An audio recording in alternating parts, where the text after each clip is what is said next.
Today on Locked On Canadiens, Ben Sharat raises his own trade value, a wild game in Calgary, and our Friday mailbag. You're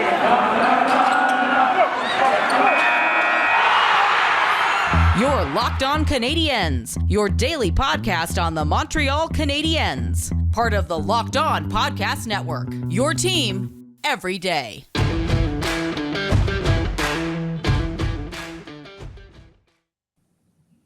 Hey folks, and welcome to episode 565 of your first listen of the day. We're Locked On Canadiens. My name is Laura Saba, also known as the Active Stick, and I'm joined as always by Scott Matla of Habs Eyes on the Prize. Scott, wild game in Calgary. The Canadiens did rebound from that game against Winnipeg.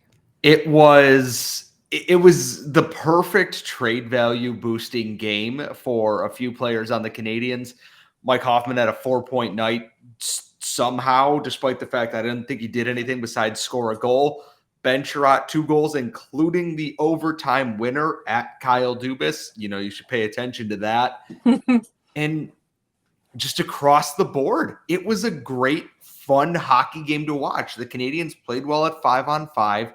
Their special teams remain a little bit of a poop show, but one small miracle at a time. Martin St. Louis is the team playing winnable or watchable hockey, and Andrew Hammond is still undefeated as a Montreal Canadien, which is just, it's 2022, and that's what we're talking about right now. So it was a pretty fun night all the way across the board. It makes staying up until 12:30 in the morning to watch enjoyable, at least.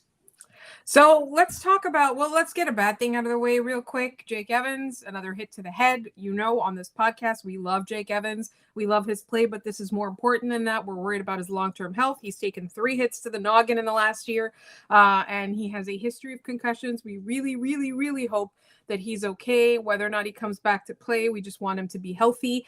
So we're wishing him the best, and that is the bad thing to get out of the way. And then there's a string of good things. As you said, Mike Hoffman has increased his trade value. Like you called him an empty calories kind of player sometimes. That's definitely it. But you know what? A contending team needs an empty calories kind of player for secondary scoring. So I'm not going to say that this was a bad game. He didn't look like he played very well, but he scored. He's got 4 points. So, you know, if your team scouts weren't at the Saddle Dome tonight, like maybe you're going to call Marc Bergevin. I highly encourage that to happen. Let's talk a little bit about Alexander Romanov. I have a question. I don't think they should call Marc Bergevin because he's working in LA right now. Oh my God. I can't believe I just said that. It is late. It is late. It's late. I will give you a pass on that. And for a peek behind the curtain, this is take 2 of our recording. So we've already talked a lot. So I'm kind of like going on autopilot right now. All right. So don't call Marc Bergevin, call Kent Hughes if you want an empty calories player for secondary scoring in Mike Hoffman. Alexander Romanov struggled a little bit. That Ben Chiarot Romanov pairing did not do wonders for Romanov, although it did wonders for Ben Chiarot. We'll talk about that in just one second. Jeff Petrie had a very rough start to the game with that Mangiapane goal. And then he rebounded and he played a much better game for the rest of the time. And so I think that we should draw attention to that a little bit, because the Jeff Petrie of a few weeks ago would have done that and then spiraled into an in-game self-loathing kind of like well of suckiness.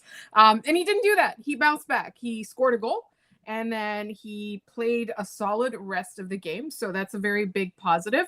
Another thing that, we should talk about is Cole Caulfield got an assist. Obviously, you can't discount the improvement that he's seen. And also, I did retweet this on our Twitter account. But for those of you who don't have Twitter, you can go to Sportsnet on the website. Shayna Goldman did a wonderful article on Cole Caulfield that we encourage everybody to read. It'll just give you good feelings. We love Shayna on this podcast, as you know, and the writing's great. Her writing's great, and the article's great. So check that out. Martin St. Louis said that after the game, he said that he thinks that the team is finally learning that you're never really out of a game. So I want to talk about that a little bit as well, because what ended up happening was, if you look at the underlying numbers for the first 2 periods, the Canadiens were good.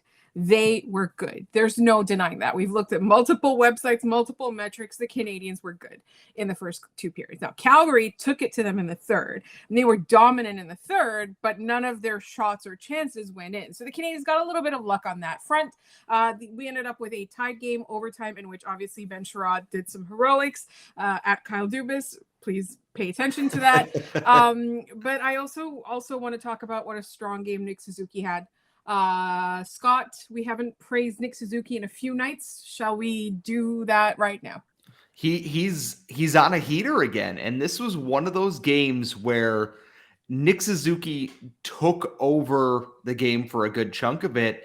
And this is a direct quote from Ben Sharat on Nick Suzuki. That's a big time game. And now that he's played in the playoffs in big games, he shows up. And that's probably my favorite thing about him. He's a gamer and he shows up in big moments, and that's hard to find, especially in elite players. And my first thought with this is that's a slightly veiled shot across the bow of his future teammates on the Toronto Maple Leafs, I think, because in that series, people who showed up were in that Habs Leafs series, people who showed up were Nick Suzuki and Corey Perry and Tyler Toffoli and Josh Anderson, and Austin Matthews and Mitch Marner did not.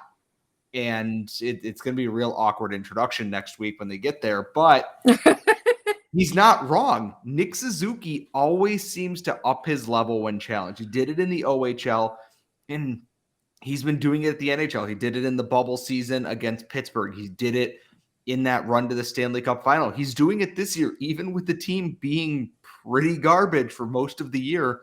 Nick Suzuki has been Nick Suzuki, and I look forward to an entire season with Martin St. Louis as his coach, because what would his season look like now if he was one of those guys who didn't have, a quarter of a season wasted in just poor coaching and decision making and everything else. Like, Nick Suzuki, so damn good at hockey, and it makes me so extremely happy to know he's here long term.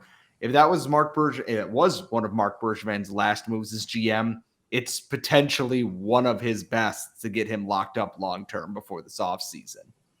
I absolutely agree with you. And one more thing that we will say, actually, so like an overall thing about the game that I wanted to say was that the Canadiens rebounded really well from their disappointment against Winnipeg. We talked after the Winnipeg game about how the Canadiens at even strength were good in that game, but it was special teams that sunk them. Now, special teams still needs improvement, definitely, and that's definitely something that the Canadiens are going to have to work on. It's not something new to the Canadiens. It's not something that we haven't been saying over and over again for the past few years. So hopefully Martin St. Louis can do something with that. But I really liked how they stepped up to the challenge. Calgary is currently the hottest team in the NHL. They might not be number one in the league, in the standings or whatever, but they are one of the hottest teams. I think they're the hottest teams. They're they're firing on all cylinders. And what did the Canadiens do? They stepped up to the challenge. They didn't shy away. They played really well. Now, I'm not going to say that they're an elite team all of a sudden, nothing like that, but they played well against a team that was good. And finally, the last thing that I want to say is that Kyle Dubas, let's talk for a minute. Ben Chiarot, let's just talk. Just bring it in. Just bring it in, yeah. Buddy. Look at how handsome he is. And look at the goals. Right? He has more goals than any of your other defensemen do right now. Just bring it in here. Yes, absolutely. This is true. That is an objective fact. But also he wore a letter tonight, so leadership with a capital L. Also, he scored 2 goals. One of them was a game winner. He had an assist. He had a phenomenal game. And now every year, you're a smart GM that looks at the underlying numbers. You do the math. You make smart decisions. But then every year, the old school hockey people pressure you into making an old school hockey decision. And I just want to say that this year it should be Ben Sharat. Make Ben Sharat your bad decision of 2022. That's all I want to say. I think for you, it would be a great decision. As for our listeners, what is a great decision? It is trying Built Bar. If you've listened to this podcast at all at any time, if you've listened to any of the Locked On podcasts at all at any time, you will know that Built Bar is one of our favorite sponsors. It is a protein bar that tastes just like a candy bar. It is a treat, but it is high in protein, low in sugar, always made with real chocolate. and it is yummy. It's delicious. That's all I can say. They have 18 delicious flavors that are the regular rotation, and then they come up with these special edition flavors that are really cool, like Built Puffs, for example, a protein-filled marshmallow. Like, it's so good. They've got like amazing, they had a ruby chocolate special edition flavor that I absolutely loved. And I use them for breakfast because, I wake up and then I don't feel like eating, but you need to be, you need your energy. You need to be satisfied in the morning. You need to be satiated. And I use the Built Bar for that. Scott takes them along on his hikes. That's what they're really meant for, is to give you energy for your workout. But sometimes you just need to pick me up in the afternoon too. And if you want to try any of these bars that are high in protein, low in sugar, made with real chocolate and low in calorie, you can go to built.com and enter promo code LOCKED15 to get 15% off your order. That is built.com. Enter LOCKED15 to get 15% off your order. All right. Now we've sold Kyle Dubas on Ben Sharat, and we're happy with the Canadiens' response after that Winnipeg game. Now we've got some business to attend to, and that is our weekly Friday mailbag. If you ever want to email us questions, you can email us at lockedoncanadians@gmail.com. And if you ever want to tweet us questions, we're at LO_Canadians on Twitter. You can also tweet us at our respective personal Twitter accounts, at The Active Stick or at Scott Matla. Scott, what do we have in the mailbag this week? Well, the first question comes from the emails that you sent to me. And this is actually a Rocket-based question, so not to steal your hosting thunder here, but I will go and jump into this. And it says, "Hi, how have Josh Brook and Joel Teasdale looked since returning from their knee injuries? Depending on moves at the trade deadline, do you think they'll have a shot to play a game for the Habs this year, or do they need the rest of the season in the AHL to get back on track after injuries have made them miss so much time? Cheers, TC and BC." And my first thought is Brook has had good moments, but he looks like a guy who's getting back up to speed. And it's just been such awful luck for him that a lot of his development time has been spent injured. And the same goes for Joel Teasdale. He's got that power forward type body, and he's not always going to wow you, but when he gets hot, he gets going. And he was part of that line the previous year with Ryan Poehling and Joe Blandisi that was really, really strong for the Rocket. He's been kind of bounced around the lineup this year as Jean-Francois Houle tries to figure out what he's looking for. And I don't think either will see games, at least in the imminent future, because I think they want to leave as much of the Rocket intact as they can since they're pushing for the playoffs. I think camp next year will be a big thing for both of them, assuming they're both brought back on NHL deals. It's too early to say in terms for Brook, and then Teasdale's been just all right. There's a little bit of time and growth left in his game still. He's missed a lot of time with really, really bad knee injuries, and that's absolutely no fault of his. And I think there was another question, right, in that email? No, that was the one. Just how they looked. That was the one? Yes, that was the one. I am misremembering. We get a lot of questions. It's understandable. It happens to the best of us. It's butt o'clock in the morning here. So I'll launch right into the next one from Beth from the Happy Hour. Would Ben Sharat for Ryan Suzuki be a good trade for the Habs? I think Ben Chiarot for pretty much anybody would be a good trade for the Habs. He's a handsome defensive defenseman, and the Canadiens don't really need any defensive defensemen right now. They need picks. They need prospects. Ryan Suzuki is a prospect, a very promising prospect. And Beth brought that up because also I think it was Renaud Lavoie that was talking about how Kotkaniemi's not getting along very well with Rod Brindamore. I wanted to call him Rod the Bot, and I called him Rod Brindamore. It's apparently not going very well in Carolina. I don't know how accurate that is because I truly have not been paying attention to the Hurricanes. And we all kind of knew that, signing such a lucrative contract puts you in the hot seat, puts a lot of pressure on yourself. So I don't know what's going on. I don't want to rehash that whole thing all over again, but I will say that bringing up that that Carolina thing. Like definitely Ryan Suzuki should be an option. I love the idea of that, by the way, because we could have all the Pitlicks, we can have all the Suzukis, and maybe the Habs will sign Brock Caulfield to an AHL contract, and we can have all the Caulfields too, and we're just going to have this family affair in Montreal and make that a thing now. I think that'd be fun. And then get the Tkachuks. You're going to have to sell me on Brady. There's something about his face that I'm just kind of like, I just want to pop him right in the jaw. Matthew Tkachuk, I love because he annoys people. There's something about Brady Tkachuk's face that I just want to pop him in the mouth, even though I know he'd kick my ass. So it's like, there's just it looks like he's grinning after he beats somebody up. It looks like that's the permanent look on his face. He's just such he has that face. We have time for one more question, Laura. We do have time for one more question in this segment. And this one comes from our good friends. It just says Scorch Stack.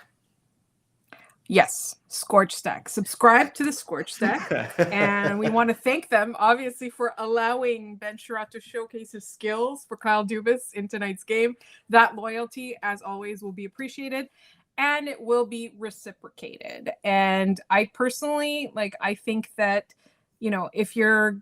if you haven't selected your playoff bandwagon team, I'm going for Calgary. Scott's going for Calgary. We love Scorch Stack. We love Tyler Toffoli. So that's I don't know. I'm just trying to sell people on Calgary right now. And the games are gone now. Nothing egregiously stupid has happened. So I'm gonna be cheering for Calgary. And as always, you should always subscribe to Scorch Stack. And another thing you should be checking out is Bet Online. Football might be over for this season, but basketball is in full steam for both pro and college hoops. From all the latest odds, totals, player performance props to where the next fired coach is going to land, betonline.net is the #1 spot for all your sports betting needs. BetOnline remains the best spot for all your sports scores, podcasts, and news this season. And it's not just basketball. BetOnline is betonline.net is your source for hockey, boxing, and UFC odds, right to every other sports coverage and information that you could possibly need. Head to the website today or use your mobile device to learn more about the trends in the action. BetOnline, where the game starts. All right, Scott, it is the third segment. It is all mailbag questions. What else have we got?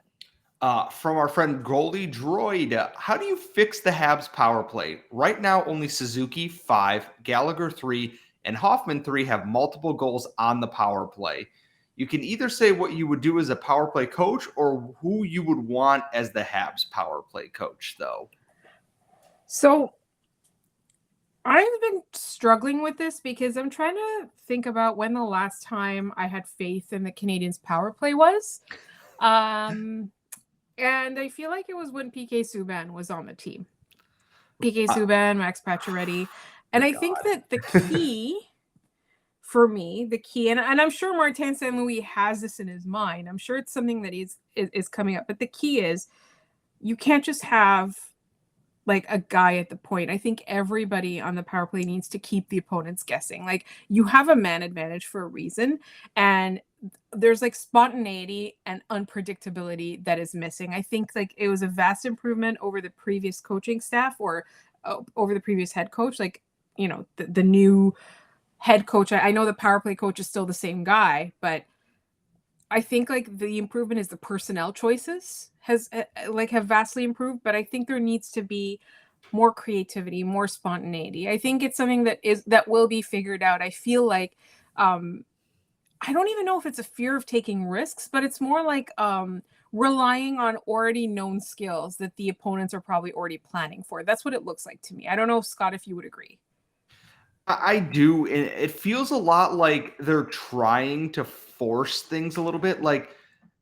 For as much as they've begun to play more naturally and everything at even strength, they've struggled, it looks like, on the power play, and that they're trying to force things. And the one thing I don't get is I didn't see Jeff Petrie as a power play regular tonight. I saw Cale Clegg, I saw Chris Weidman, and I saw Ben Sharat.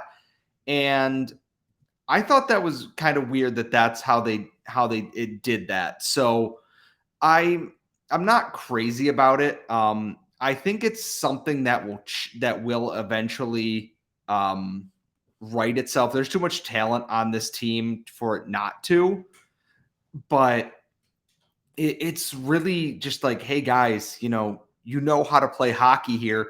Settle it down a little bit, and then I think it'll happen. I think they're just trying to force too many things at once. So sooner or later, Caulfield's going to get on the board. Sooner or later, Anderson's going to get on the board. Gallagher will probably score some more. Petrie's been much better on the power play. I think they just need to kind of, roll through, and they'll get some of those things going there. Our next question comes from Stefan. Would you trade Lucic for Gallagher and retain 25% on Gallagher's contract? I would absolutely not touch Lucic with a 10-foot pole. Keep Brendan Gallagher because they're both old, but one of them is useful. Yeah, I have no need for Milan Lucic on this team, and I don't think Gallagher's going to go anywhere. I think he's going to be here for at least the foreseeable future. Like, even retaining on him, I don't like the idea of that. That's getting rid of one of those heart and soul guys. And I know he's struggled with 5-on-5 goal scoring, but I still don't think he's 100% after the playoffs last year. And I think an actual full offseason will do Brendan Gallagher a lot of good, which tells me he's probably going to go play at the World Championships and continue to hamper himself. But that's sometimes just how it is. From Nico Tremblay, what type of contract do you see the Habs offering Romanov this offseason? I think it's going to be a bridge because I don't think he's done enough to warrant more than that. I don't think the Canadiens are going to make a mistake and have protracted RFA issues with him like they did last summer. I do think it'll be a bridge. It'll be a contract, but they are going to rely on him more defensively. They're going to give him an increasing role over the next couple of years. So I'm seeing a 2-year contract, and I'm not seeing a high dollar amount. I really like. I feel like it's going to be just enough to keep him. It's not going to be one of those things where they're going to have to promise him the moon because they'll give him a short like it'll be 2 years in my mind. I'm in similar agreement. I think they're going to offer him like 2 to 3 years, and they might be at like 1.2 million or something like that. It's not going to be, had he continued, to grow like we thought he was doing at the beginning of the year, and then it kind of fell off a little bit. And I get it. New coaches, new system, it's been a roller coaster of the year. And I believe it was Eric Engels who pointed out he has friends who are in Ukraine and everything too. There's probably a lot happening right now that's going through his head. He's better than what he showed against Calgary, and he's been better than what he's shown this year. But at the same time, if you're not consistent with that, you don't get the big bucks. And I think a bridge deal is way more than likely here. And then they go from there and see where he's at in a couple of seasons. If he's improved, great. If not, we revisit this question again at that point in time. Can before we go into the next question, can I just say something? Andrew Hammond has a quote on what it's like as a goalie to contend with Brendan Gallagher. He says, "It's irritating. He doesn't give you an inch and plays within the rules. That's the most frustrating part. He doesn't do anything cheap. He just plays hard. And every time you look up, it's him right there. Can somebody please tell the officiating this?" I adore Andrew Hammond now, which is 2022 Canadiens hockey is wild. Absolutely wild. From Randy Hansen, use them or not, I always have more questions like, would you sign Evgeni Malkin as a UFA if he wants to come to Montreal? I would. I don't think he wants to come to Montreal. I think Evgeni Malkin is one of those guys who is a generational talent that people don't even look at because there's Sidney Crosby on his team. I mean, people think of him as like obviously an elite player, a superstar, whatever you want to call it. He's like that. But he's always overshadowed by that. And I think he really is like, we all remember when he didn't make the top 100 players in the NHL and or in NHL history. And I think he was 101. And his then girlfriend, now wife, I believe, made a huge deal about it on social media. We all remember that, right? Like he was just outside of that top 100. He is a phenomenal talent, and even with his age, I think he's still and he's the last couple of years he's had injury history. He's still a phenomenal player. I would still take him any day, literally any day. Like if he wanted to come to Montreal, but I don't think he wants to come to Montreal is the problem. And it's funny is that Randy, as a follow-up to that, is if you want to see the Habs make a splash in the offseason, who do you think they should target or would target? Okay, I just want to say something is that like we talked about Patrice Bergeron, because there were rumors that the Canadiens were going to chase after him. Everybody knows Kent Hughes was his agent and they have a good relationship and blah, blah, blah. Like it was just speculation. Like the way the reaction was from the, New England corner it was as if we were talking like it was a done deal or something like that. And no, nobody said it was a done deal. He's somebody that I would covet as a person who would help mold not Brendan Gallagher, Nick Suzuki and Cole Caulfield. Like that's the kind of person I would want mentoring them and being their person. And that's not to say that I think that the Canadiens are going to even reach out to him. I'm just saying that's the free agent I'm coveting at this stage in the Canadiens rebuild, right? Like if they were ready to go, it would be a totally different player that I would go after, but they're not ready to go. And that's the thing about it is that it's like we never said that he's, like you said, a guaranteed thing here. It's just he's someone we wanted. And speaking of which, guess who was in Boston when Patrice Bergeron was drafted? That would be Jeff Gorton. So there's a lot of ties there. So you'll have to excuse me for putting a little bit of the puzzle together and thinking they might want to sign Patrice Bergeron. I am sorry that you cannot handle that. And we are vaguely speculating. Please go touch grass. It's not the end of the world that we speculated on something. So, and we have one final question from Randy Hansen. The Marvelous Mrs. Maisel or Gilmore Girls? He says Maisel every single time. So I haven't watched either. Nobody yell at me. I am always behind. But The Marvelous Mrs. Maisel is very high on my list of things to watch. Another thing that was very high on my list of things to watch was The Americans, which admittedly right now is this very strange time to start binging it, but I'm in season 2. Like as you know, I had my wisdom teeth removed, so I spent that weekend kind of napping and watching The Americans, and that is a phenomenal show. The acting is amazing. It's so good. It's compelling storylines. So that's what I like. That's what's on my mind right now. But The Marvelous Mrs. Maisel is definitely next on my list. I know Scott, you and Carly watched that, right? Yeah, I believe, are just finishing up season 2 when we last watched it. Things kind of fell off to the wayside once hockey season started, and my nights kind of got occupied by the Montreal Canadiens again. Season 4, I believe, is right around the corner, if I'm not mistaken. So we do want to catch up on that. I've really enjoyed it a whole lot.